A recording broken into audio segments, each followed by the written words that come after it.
Okay. Peace to the gods, peace to the goddesses. Welcome back to the Rug Pool. I am your host, Darth Flocka, the Alchemist. No more Padawan. You dig? Alright, y'all, we dealing with the movie Sinners. It's plain and simple. Okay? If you have not seen the movie, go fucking watch the movie. Cause I'm about to spoil this motherfucker. We about to talk about this bitch. And if y'all know me personally, as fuck a YouTube, fuck a anything, in real fucking life, I don't spoil movies. I don't. The movie's been out for a fucking month. Okay? If not longer. Y'all go watch the shit. Okay? This is worth a fucking breakdown. Okay? There's lots of breakdowns on YouTube. A lot of people have done videos on this movie and whatnot. Okay, everybody's an expert. That's fucking fine. What the fuck ever. I've seen it twice. I think there's some shit that I've seen that the people that fuck with me and are into pulling the rug, you know we gotta break some shit down. Okay. Simple as that. But I will say as an overview, this movie is pretty good. And I would say is deserving of all the hype that it's been getting within the past month since it's been out. You know, some people have been going overboard with the hype and shit like that. And I believe some of it is warranted. I can't lie. I mean, I have seen it fucking twice. So, yeah, I believe this movie is important. I think it came out in a really important time. You know, like when I look at it and I see the elements that was put in it with the mix of African spirituality and Jim Crow and, you know, just vampires. And that was the only spoiler that I even had during the whole shit, or before I even seen the movie, was that there was vampires. And of course, in the movie, the vampires are white to begin with. Why are the vampires white in the movie? Because white people are like vampires in real life. People want to look past like, oh, there's some hidden secret or some hidden meaning why they're no, nigga, vampires are like white people in real life. Or white people are like vampires in real life. It's a perfect fucking analogy. There's only been a few movies where niggas was the vampires anyway. You know, so I think it was important when it came out, because at the end of the day, it has elements of Christianity in there as well. Okay, and I believe there was Christians that when the movie first fucking came out, there was Christians going and seeing the movie pissed off. I'm like, well, you guys fucking retarded. The movie's called Sinners, not Saints. The movie is called Sinners, not Saints. Okay? There should be, or for most people, there's a lot of different archetypes in this movie. But what's interesting, all of them are sinners in their own way, in their own right, if you will. Okay? Like I said, I think this movie was important because it gives an element. It actually puts African spirituality, because one of the main characters, Annie right here, was a hoodoo root doctor, you know, and that was her role in the movie. And being that they're putting that on the big screen and showing that her magic had more power than the whole Jesus Christ figure and all that Jeebus shit that niggas was praying to and calling on in the end of the damn movie. Yeah, no, that shit didn't work. Okay, not at all. So like I said, I think it's a very interesting time to drop that when people are starting to even question, you know, these gods and these religions that they've been following to and praying to, get no results. We want to deal with shit that can yield practical results. You praying to a nigga that never existed or never walked the damn earth like Jesus, you only gonna get placebo type results. Simple as that. You dig. So yeah, I think one of these movies like this, they kind of force the cinema or the people who make movies in Hollywood. They kind of got to take a step and reevaluate the fuck they're doing. Okay, because I'm a movie guy, hence why I'm making this fucking movie. I'm making this video. I'm a movie guy, and I can tell you that all the movies that are coming out in the past 5 to 7, 8, 9 years have all been remakes or some form of fucking reboot. They didn't remade the damn movie, sequel, prequel that bitch, goddamn rebooted some shit, bring a nigga back from the dead, all types of shit. You know, so a movie like Sinners, it's very original. Although it's using vampires, which is not original, the plot is original, even though some motherfuckers say it's goddamn From Dusk Till Dawn. I've watched From Dusk Till Dawn. Fuck no. Seen that movie a long ass time ago. Fuck the fuck no. And the only people who would be saying some shit like that are the people who would honestly identify with the vampires in this specific movie. You know, it's cut and dry. People want to overcomplicate the damn shit. It is what it is. There's some vampires out there in real life, nigga. Okay? Real life. So yeah, I think this movie changes cinema just because people who make movies are going to have to reevaluate some shit. This is going to be one of the biggest grossing movies that came out in a long ass time, and it's doing so with an original cast. Or not cast, an original script, you know, a plot that hasn't really been done before. Yes, it has vampires, but at the same time, this shit ain't been done like how this shit been done right here, nigga. Straight the fuck like that. Okay? So even within the whole plot of the movie, like I said, starting off with the movie, you're dealing with two twins. Once I seen that, I was like, oh shit. Twins. First of all, if you know anything about the occult, you know what you're dealing with when you're dealing with twins or doubles, especially in something like this, when both of these two characters have similar but different life paths. You dig? Yeah, the twins represent a form of duality, polarity, okay? Remember, one of the rules or one of the laws from the Hermetic principles is like and unlike are the same. You know, so in a sense, these are both the same character. You know, with different life paths and choices that lead them to different end results, if you will. You know, so I always thought that since seeing this movie, and it was based on pretty much, this is the main character.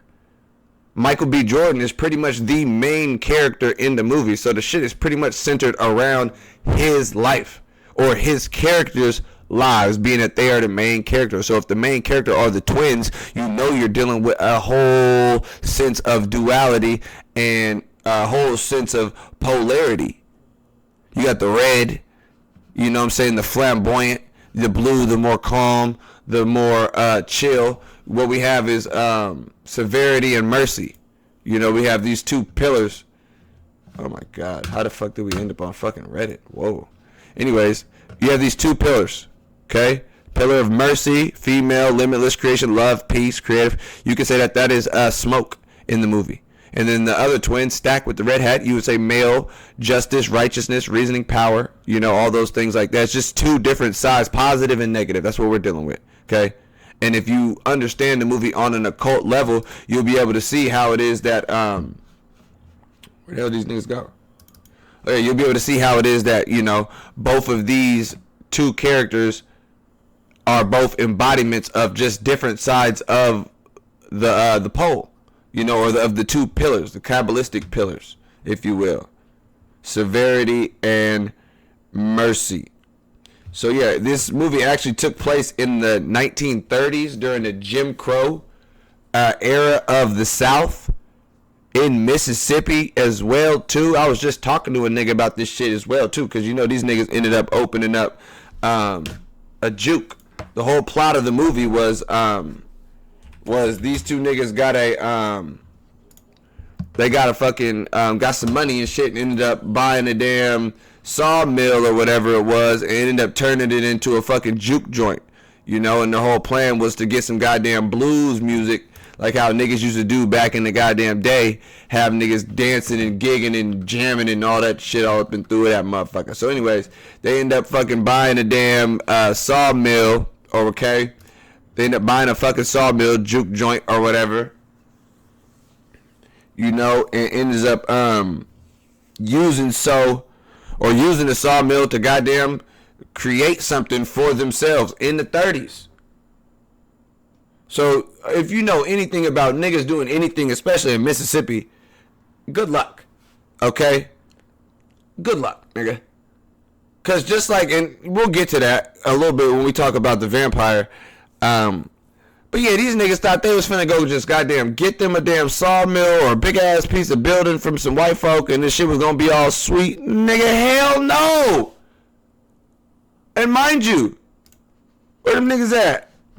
Them niggas was oblivious to the whole shit. They just was like, oh yeah, we about to buy this bitch and all that. No, niggas. Hell no. Hell no. Like I said, this movie took place at a very fucked up time in the South. Jim Crow. Okay, segregation, discrimination. Now what's interesting is in the movie they even show you goddamn one side of the street, you got white folk buying they shit, and on the other side of the street you got straight niggas buying they shit. 100% segregation. Okay, we'll go back. Oh, okay, that's what we was dealing with. White men, and you got the colored water fountain. God damn it! All right, everybody know Jim Crow Joe, so just know the movie taking place even during the damn time when shit was fucked up. But I like the fact that they shine light on what was called sharecropping. You feel me? And this was a lot of our people who ended up still on these goddamn plantations. Look at this goddamn sun dodger right here. Life after slavery, exactly. Goddamn sun dodgers. Where's this picture at? Sun dodger. Okay, listen, with a damn shotgun. All them damn, man, listen. Anyways, so in the movie, these are basically the people who fill up the juke. People who make up the background people. The characters in the movie were no more than folks who had got off the plantation after a long ass day's work picking cotton, not as a slave, but as a third class citizen worker with no real rights or anything. So, you know, your average sun dodger, this guy, you can see the damn vampire in his eyeballs. You feel me? This is a real life vampire. White people are the closest things to the actual mythological vampires there is on Earth. These niggas gotta wear sunglasses because the damn sun be too bright. That's why they made damn sunglasses, to replicate the damn caves. They wear sunscreen. The goddamn sun burns the dog shit out of them. Everything that they do is on the form of some form of leechery. And if you're white, that is too fucking bad. One day you might have to look in the mirror and be like, damn, my people are some goddamn vampires when you really break it down. We hide from the sun. We wear sunglasses. You know, we put on sunscreen. We steal, kill, and destroy everything that we touch. We've leached off of every single thing the nigga has done in this country. Every single genre of music, every single fucking talent or sport or anything that we've ever been capable of doing, old Buddy Old Pal right here was right there ready to profit off that shit.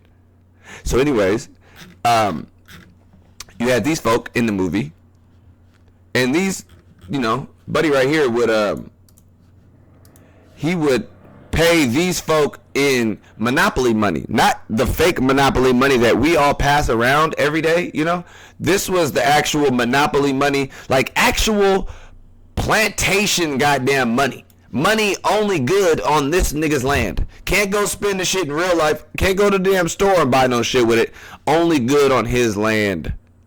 So of course, during the damn movie, when, you know, it come time to these niggas opening up the damn juke joint and everybody coming through to have to pay money for the damn shit they just invested, buying some liquor and buying some drinks and shit like that. Okay, we just bought the whole damn building and bought all the damn liquor. The least we can have is the people that come up here, to come dance and party with us at the spot that we provided for their ass.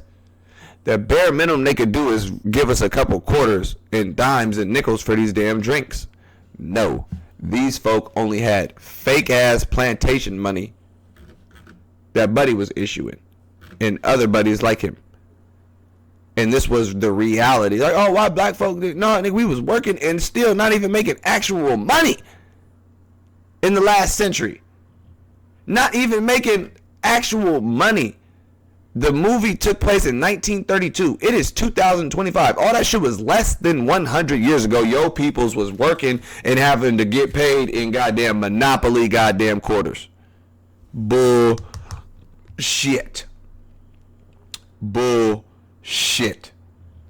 So yeah, this movie, it took place at a very interesting time, and when you get all of this right here, and you incorporate this with music, this is where the damn blues came from, right? This is where the blues came from. Niggas out here having a damn sorry ass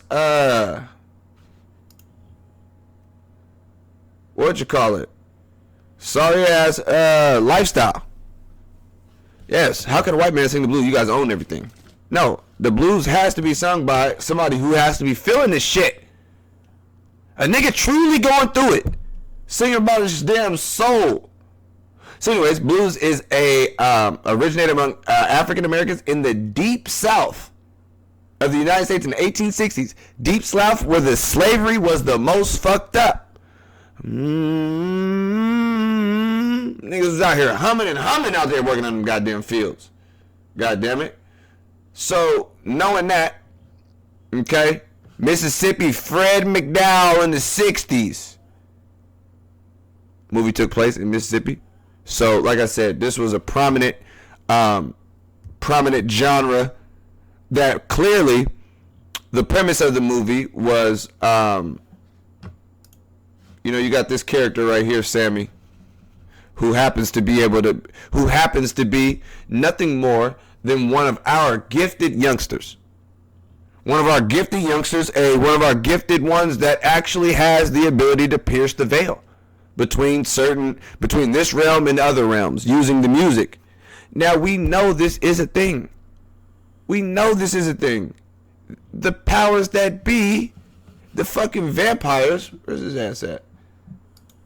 Remick. These niggas know what time it is. When it comes to niggas who have talent and whatnot, they're not privy to the damn shit. They know who has talent and they want that. And 9 times out of 10, when a record owner or record executive or anybody like that in today's society wants their hands on a young black talented youth who has the ability with his music to pierce the gateways or influence and or control people with his music and shit, because music is that powerful, they want him for their use. Like, nigga, what can you do for me? What'd he say in the movie? Come on, Sammy. Just come on over here, Sammy. Let me know something. Okay? I like it. I like the blues aspect of the whole movie. Okay?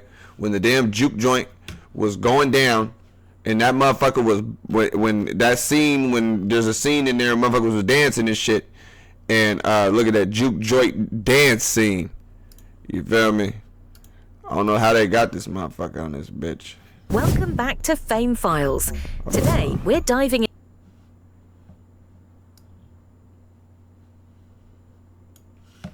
No. So yeah, that scene was very powerful though. This was one. If you have a soul or something like that, there's no way you didn't get a little teary-eyed or get the skin, at least your skin crawling on your ass in that damn movie theater when shit was going down. When the nigga was singing the damn song. Okay? This is real shit. Motherfucker, they had the damn scene of the damn whole goddamn juke joint or the whole club goddamn burning down based on the energy that was coming through. This was all based on energy, and this is what attracted the goddamn vampires to begin with. They wasn't even fucking with their ass until they heard this nigga singing, and they were like, all right, we need that nigga there. We need that nigga there. Sammy, which one was it? Traveling? Whatever the fuck Cuz was singing. They was on his ass. Period fucking point blank. They was on his ass. And it was the fact that he had the energy that was permeating through the whole shit in that area. You know what I'm saying? So, one of the vampires being that he was something along the same lines, being that he was a little bit tapped in on, I don't know, the undead realm, you know, where his ancestors were, Sammy ancestors and shit. He's singing and shit, and their ancestors popping up, which means he tapped in with the undead realm, you know, or the dead realm, you know, same as the damn vampire, straight like that. So, like I said, the boy struggled with, you know, his dad wanting him to be a damn preacher, singing in the damn church and shit, but at the same time, he just wanted to goddamn sing the blues. Literally, straight like that. So it was really, the movie was a combination of, you know, saints and supposed sinners. But mainly sinners, you know. But like I said, it had the saint aspect with the fact that his dad was trying to lead him to that way. And his dad did tell him that the damn devil finna come to you on account of your damn powers, which is that of your musical talent. And the devil in the form of who? The white man, nigga. Period, point blank. In his damn record labels and his damn record shit. That's what the damn shit's symbolic of. They vultures. They're not creating shit for their own self. No, they want to be able to leech off a nigga, suck that nigga blood dry, and goddamn be on to the next. Straight like that. Straight like that. Another character I thought was very interesting was Annie. The one that was dealing with the hoodoo root work doctor. Damn, not the interview, cuz. Yeah. One that was dealing with the why everything a website? Why some thought Annie was Smoke's mama in Sinners, and it says a lot. None of it was good. In the film, a dark-skinned, plus-size woman playing a romantic lead shouldn't be radical, but thanks to internalized media-driven bias, too many people can't see it. So, because the woman is plus-size and dark, she has to be Michael B. Jordan's mom's. These are the opinions of vampires. We don't let the damn opinions of vampires in the goddamn media. Did we all assume Annie was Smoke's mother at first? We actually didn't.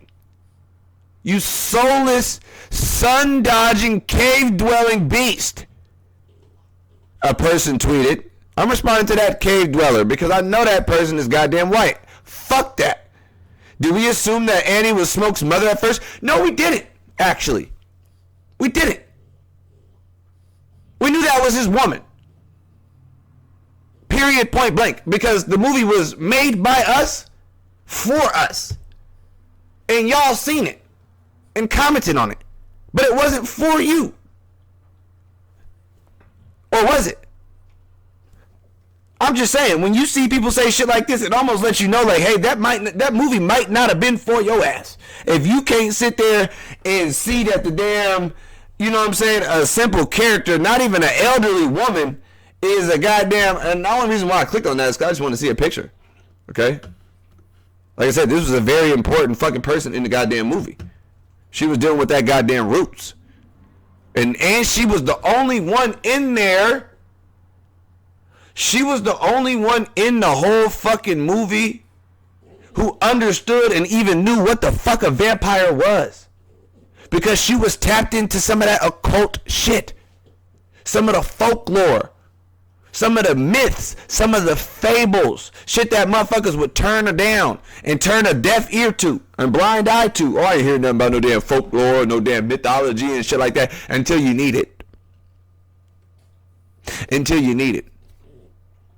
Shit, I study vampires. I know about vampires. That's how I can tell you, goddamn, there's some white people out here that are vampires. That's just not a game. Think they just made up that shit for no goddamn reason? Fuck no. Fuck the fuck no. Hell no. So yes, Annie, very important character. This woman actually showed black women in America it's okay to do roots. That shit work. Protecting your man, protecting those around you, doing what you fucking can, versus calling on Jesus or some dumb shit like that. No. No. To see a woman like this on the big screen doing roots in 2025 and the shit working on screen, fuck that. That's what niggas needed to see. That's what black women needed to see. Stop being afraid to tap in with your own roots. Stop being afraid to tap in with the shit your ancestors was doing during this time. When half the damn niggas was in church and the other half was still doing what the goddamn they learned from their slave grandmamas. All the practices that was created on the plantations.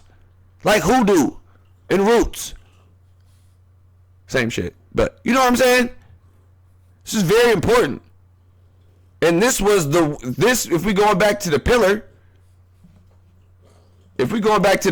she on the female limitless creation of love, peace, creativity, and compassion. She was on that positive side with smoke. She was on the positive side with smoke. You dig what I'm saying? Okay. So looking at Annie, where's she at?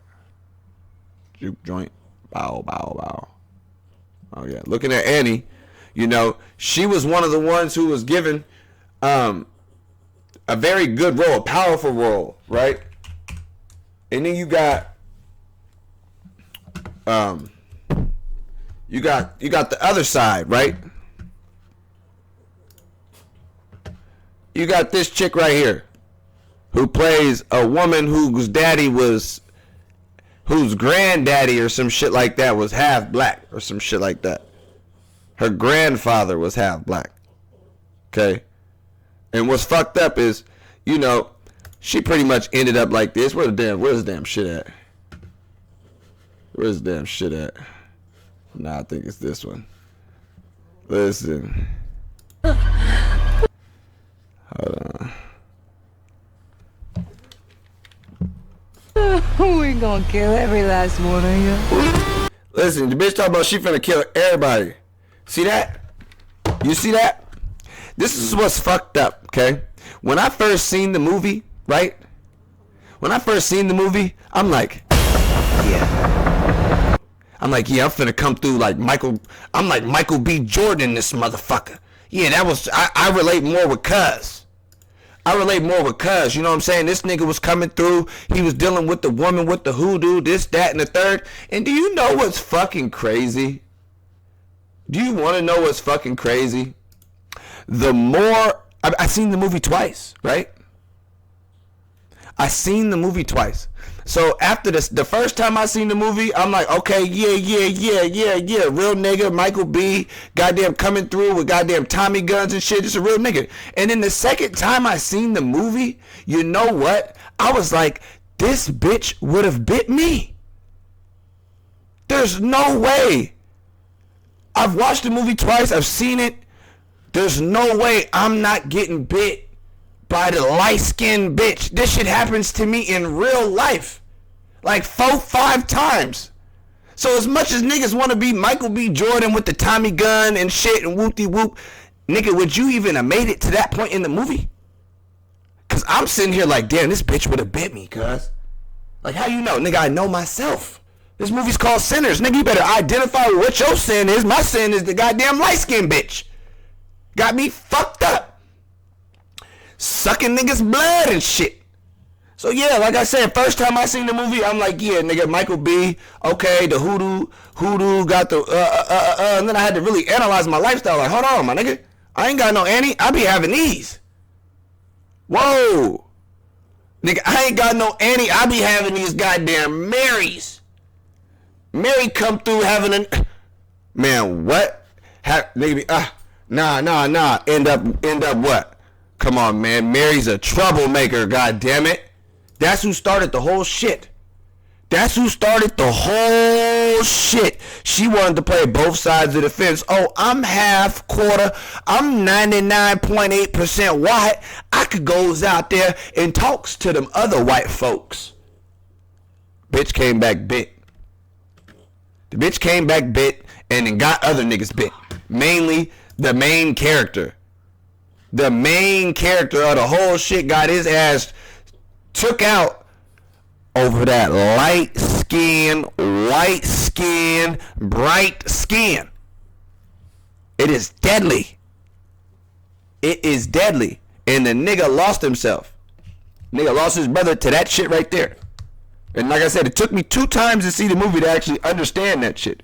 Hell no. Hell no. So yeah, the last person I want to speak on is, of course, the fucking vampire himself, goddamn Remick. Okay? Because I'll tell you right now, I enjoys a good villain. I do. I enjoy a good villain. I love when the damn villain makes sense and he's on to something and all that, this, that, and the third. I truly believe that Remick was on to something.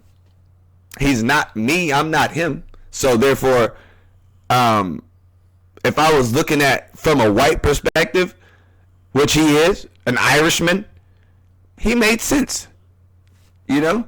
I mean, first of all, he actually pulled up and was like, look, man, Sammy, you got this voice. I need it, nigga.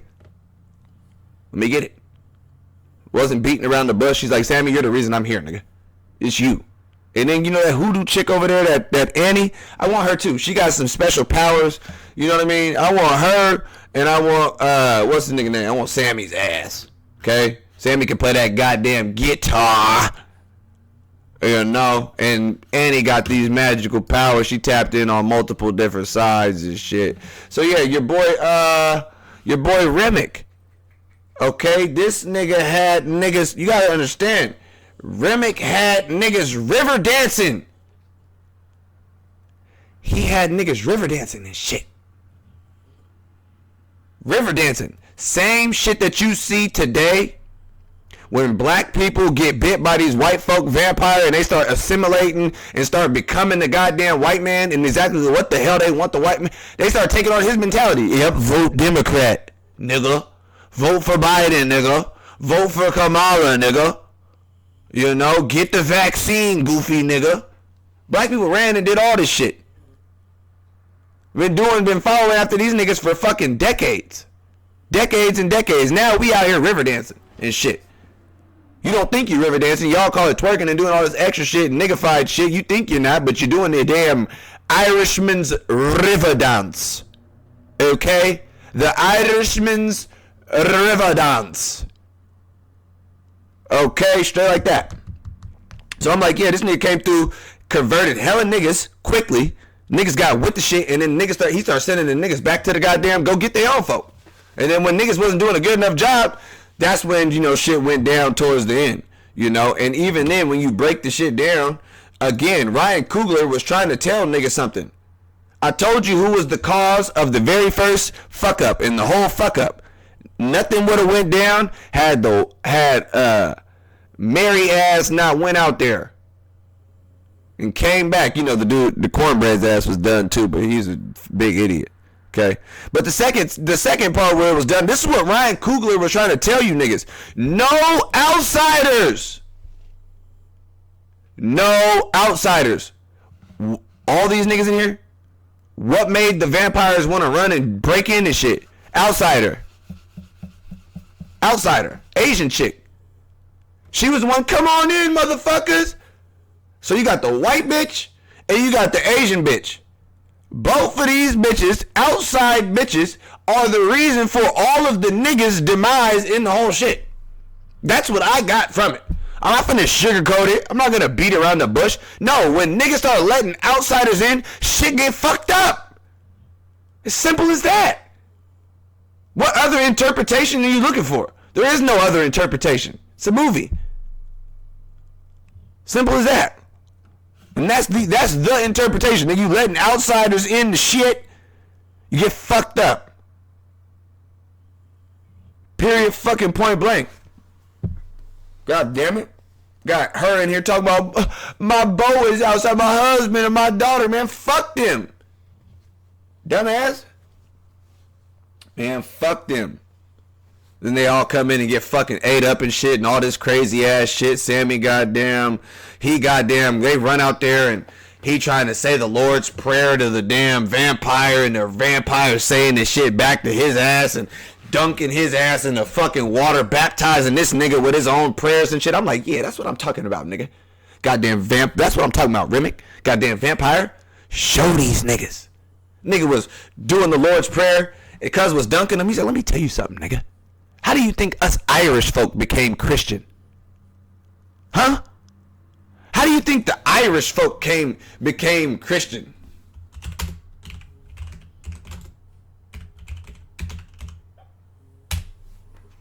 St. Patrick was a 5th century Romano British Christian missionary and bishop in Ireland. Nigga, they was forced to be goddamn. Nigga, they sent niggas over there. That's why he said in the movie, the same way you niggas was forced to be and believe this shit is the same way my people back in Ireland goddamn was forced to believe by these goddamn Romano British. Cause remember the Irish and the damn Britain don't fuck around. And you got Roman niggas that during that time too. Yeah, no. Okay. 5th century. 500 BC. Yeah, I mean 80, 580. Yeah, no. Hell no. So like I said, the nigga had a damn point. So when Cuz was trying to goddamn, what was it? See if I can find a picture. When Cuz was trying to this is what it looked like right here. He had just got his ass dunked in the goddamn water. The damn devil just told his ass, like, look, nigga, you praying to the wrong shit. That shit don't work, because I had the same shit on my ass. Break the spell. And mind you, what he was offering them was eternal life, was a life full of this and powers and all this. At what? The cost of your soul, nigga. The same price it's always been. Your livelihood, manhood, dignityhood, all the hoods, nigga. It's the same price when dealing with the vampires. We want it all, nigga. We gonna own your soul, nigga. It's as simple as that.